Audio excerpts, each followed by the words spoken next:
বন্ধুরা, সবাই কেমন আছো? আজ একটা রান্না নিয়ে আসলাম আবার। আজ একটা নিরামিষ রান্না করে দেখাচ্ছি। এটা হচ্ছে গাছের পুঁই শাক, আমাদের বাড়িতেই হয়েছে। এর মধ্যে হচ্ছে বেগুন, কুমড়ো, কাঁঠাল বিচি, পটল, আলু, মিষ্টি আলু, তারপর হচ্ছে গাঁঠি কচু, হ্যাঁ, সব কিছু মানে সব কিছু দিয়ে নিয়ে একটা পুঁই শাকের তরকারি বানাবো। ঠিক আছে, এই তরকারিটা বেশ ভালো লাগে খেতে।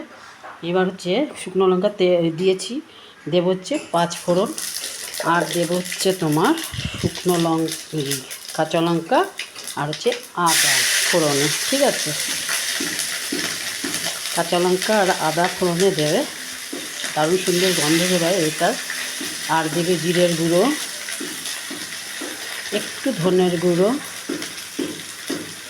বেশি না, একটু হলুদ। ব্যাস, এবার নাড়াচাড়া করলে ঠিক আছে। এবার হচ্ছে পুঁই শাকটাকে ছেড়ে দিলাম। দেখতেই পাচ্ছ অনেক কিছু সবজি আছে,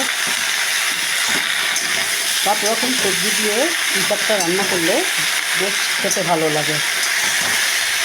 এভাবে নাড়াচাড়া করবে অনেকক্ষণ। আর দেবো নুন,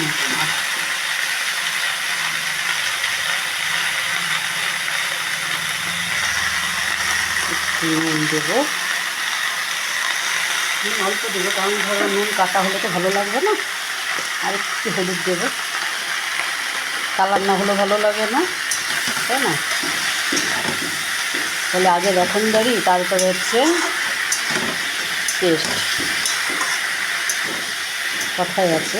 যাই হোক, এবার হচ্ছে ভালোভাবে নেড়ে চেড়ে তোমার এটাকে ঢেকে দিয়ে রাখবো খানিকক্ষণ। এখন আর একটু নাড়াচাড়া করে নিই, তারপরে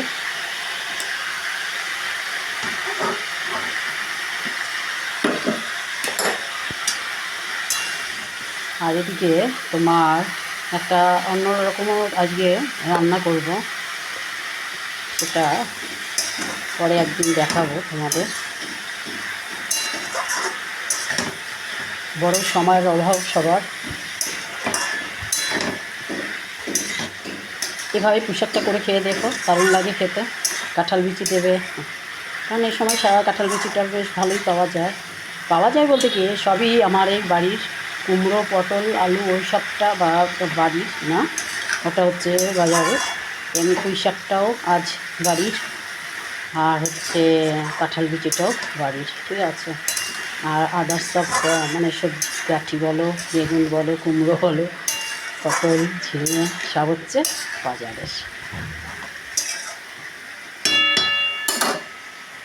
এবার ঢেকে দিয়ে কমিয়ে রাখবো। এবার ঢাকনাটা তুলে দিই, কীরকম হয়েছে।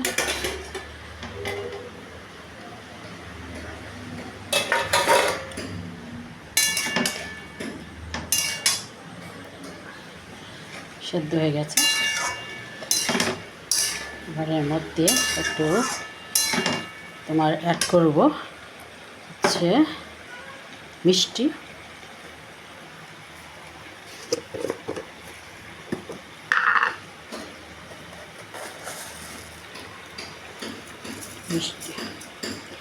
আর দেব তোমার সর্ষে, পোস্ত, বাদাম আর নারকেল একসাথে পেস্ট। ওই পেস্টটা ফ্রিজে আমি রেখে দিই বেটে, হ্যাঁ, ওটা দেব একটু, বেশি দেবো না, অল্পই দেব। ঠিক আছে,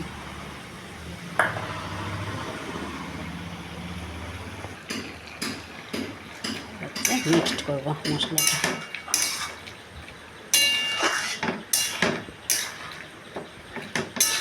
যেহেতু মিষ্টি দিলাম এখন, আর মশলাটা, ওই মশলাটার জন্য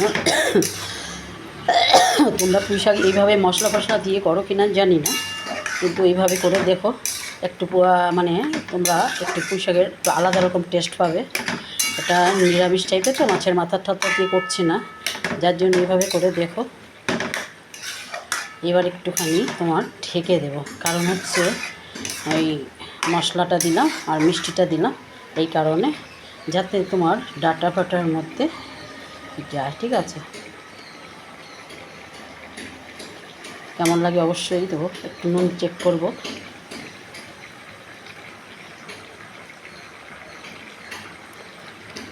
নুন মিষ্টি সব একদম পারফেক্ট। এবার হচ্ছে তোমার একটু ঢেকে বসিয়ে দেবো, ঠিক আছে,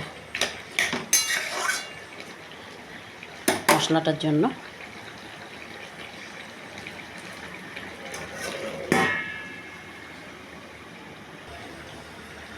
এবার হচ্ছে নামিয়ে ফেলবো, তরকারিটা হয়ে গেছে। এরকম থিকনেসটা নামাবে, কারণ হচ্ছে একটুখানি ঝোল ঝোল না থাকলে না একদম শুকনো ভালো লাগে না, ঠিক আছে। এভাবে ঠান্ডা হলে পরে আলু আর গাঠি ফাটি আছে না, ওতে টেনে নেবে, তার জন্য এইভাবেই নামাবে। আর নুন মিষ্টি ঝালটা অবশ্যই দেখে নেবে, লঙ্কাগুলো টেনে দরকার হয় ঝাল যে খাও একটু করে নেবে। আর আমি তো দিয়েছি অনেক, আর আমি কাঁচা লঙ্কাও ডলে নিয়ে খেয়ে নিই, অসুবিধা হয় না আমার, ঠিক আছে। আর সবাই খাবার পাতে অবশ্যই লেবু খাবে, আর ফল খাবে, জল অবশ্যই খাবে। আজকে বৃষ্টি হচ্ছে কিন্তু গরম যেমন তেমনই আছে, ঠিক আছে। সবাই ভালো থাকো, সুস্থ থাকো। আমার রান্নাটা তোমাদের কেমন লাগে অবশ্যই কমেন্টে জানিও। আর তোমাদের ভালোবাসা খুবই দরকার, তোমাদের ভালোবাসার অনুপ্রেরণায় রান্নার আকাঙ্ক্ষাটা জাগে, যে তোমাদের দেখাই, শেয়ার করি। রোজকারই রান্না, কিন্তু তোমাদের সঙ্গে শেয়ার করি, একা একা থাকি, তাই হচ্ছে তোমাদের সঙ্গে শেয়ার করি রান্নাটা, ঠিক আছে। সবাই ভালো থাকো, সুস্থ থাকো, রাখছি, থ্যাংক ইউ।